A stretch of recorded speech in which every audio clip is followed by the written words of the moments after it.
Помив авто, воно знов брудне, якісь розводи після мийки, залишки хімії, щось не дотерли, не дочистили. Як це все вирішити? Скоріш за все, у тебе відсутній гідрофоб. Які варіанти у нас є гідрофобності? Перший і найкращий, який буде давати захист, це вже ж плівка. Антигравійна, вінілова, без різниці. Вона буде давати і захист, і гідрофоб, і буде повністю захищена від зовнішнього середовища.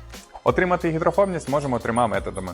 Перший – це твердий віск, другий – це рідке скло, і третій – це керамічний захист. Що по вартостям? Твердий віск у нас від 1500 гривень, керамічне рідке скло від $150 і керамічний захист в 2 шари від $350. По термінам виконання робіт: полірування орієнтовно від 1 дня до 3-4, в залежності від стану кузова. Нанесення захистів, зазвичай це кераміка і керамічне рідке скло наноситься ввечері, зранку забираєте авто, твердий віск наноситься, через годинку розполіровується і ви можете вже вирушати по своїм справам.